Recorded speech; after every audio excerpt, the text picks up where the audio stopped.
कशी काय आसपास तशी झाली नाही. लाडकेबहिणीचं कटआउट बनलंय. त्याचं नातं काय? जय जिजाऊ जय शिवराय. जय शिवराय. जय शिवराय. जय शिवराय. जय शिवराय. जय भवानी. जय शिवराय. दोषीवर गुन्हा झालाच पाहिजे. दोषीवर गुन्हा झालाच पाहिजे. चर्चा काय झाली तुमच्या राजांशी? तेच की मागील आम्ही 5 दिवसापासून आमरण उपोषणाला बसलेलो आहे. या ठिकाणी सरकारने कुठल्याही प्रकारचे किंवा प्रशासनाने कुठल्याही प्रकारची दखल घेतलेली नाही. आम्हाला उडवडीची उत्तरं देण्यात आली. 27 तारखेपासून आम्ही कायम पाठपुरावा करत येऊन देखील आम्हाला FIR नोंद करून घेतला नाही. छत्रपती शिवाजी महाराजांचा पुतळा दुर्घटना म्हणजे महाराष्ट्रासाठी अस्मितेचा विषय असताना देखील या गुन्ह्यामध्ये जे गुन्हेगार आहेत ते मोकाट आहेत आजपर्यंत, तरी देखील आणखीन त्यांच्यावर गुन्हा नोंद झाला नाही. आमचं म्हणणं फक्त एवढं आणि एवढंच आहे की या जे पुतळा दुर्घटनेमध्ये गुन्हेगार आहेत, दोषी आहेत, त्यांच्यावरती FIR नोंद करून घ्यावा आणि त्यांना अटक करावी. या मागणीसाठी मागील 5 दिवसापासून आम्ही आमरण उपोषणाला या ठिकाणी बसलेलो आहे. त्यामधील एका मावळ्याची प्रकृती चिंताजनक होऊन 2 दिवसापूर्वी त्यांना दवाखान्यामध्ये देखील ऍडमिट केले. आता आमच्या 4 मावळे आहेत.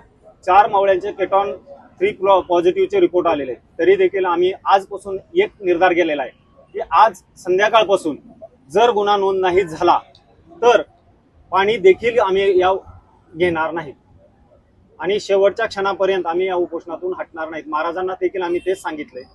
त्यांनी देखील SP साहेबांना आमच्या भावना कळवलेल्या आहेत. जर त्यांनी नोंद नाही घेतली तर आम्ही आमरण उपोषणावर कायम ठाम आहोत. कशी काय आसपास तशी झाली नाही. लाडकेबहिणीचं कटआउट बनलंय. त्यामुळे तुम्ही जावा ना जाऊन. आम्ही त्याचा गुन्हा जाऊन नोंद झाला. काय सर तुम्ही बरेच जाऊन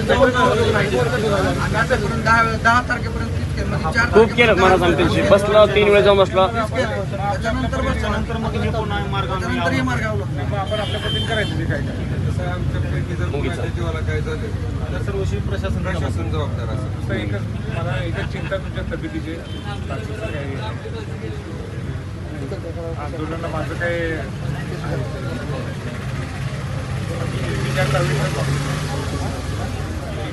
काळजी घ्या.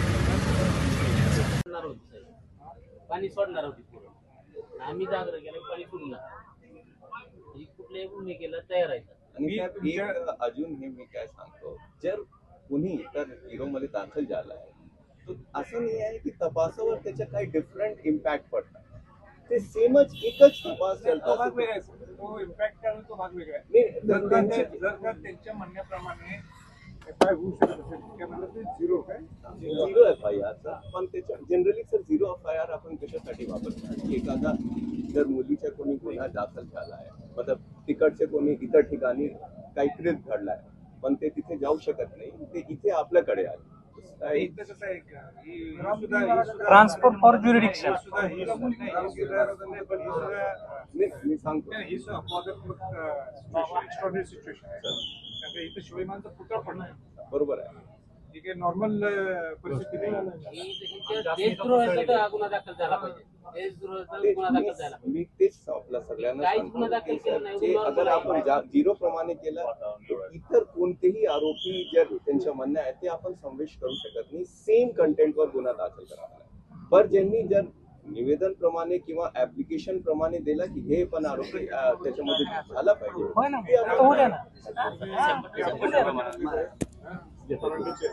तुम्ही जाऊन भेटले नाही कोणता 1 मिनिट आता जाऊन येऊ आपण. हे बघा, निर्णय व्हायला पाहिजे. हो, निर्णय कुठला व्हायला पाहिजे जेणेकरून दोन्ही बाजूनी व्यवस्थित होईल. हो. आणि का लवकर व्हायला पाहिजे ना काही मुलं ह्याला बसतात आमरण उपोषण काय जीव जायला नको. बरोबर. 5वा दिवस. मी 4 दिवस उपोषण केले. मला माहिती आहे आमरण उपोषण म्हणजे मुंबईला मराठा समाजातील लोकांना न्याय मिळावा. आझाद मैदानाला मला किती त्रास झाला मला माहित आहे.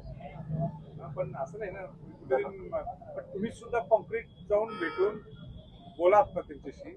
मला वाटतं त्यांनी भेटले होते. काय म्हटले होते आपल्या निरोप काय होता स्पष्ट सांगा. भेटून आलोय आता. स्पष्ट सांगा काय शब्द होते. राजे ऐका. मी काय करावं सांग. मी आग्रह करायला गुन्हा दाखल. मी आता बोलतो आता परत एवढंच विनंती. आणि तुम्ही 2 वकील जाऊन भेटत आहे. भेटतो आम्ही त्यांना. उद्याच भेटतो सकाळी. मी तुमच्या साक्षीने सांगतो आमची तळमळ. आज जर हा गुन्हा नोंद नाही झाला तर आजपासून आम्ही पाणी देखील घेणार पाणी सोडणार आहे काही जरी झालं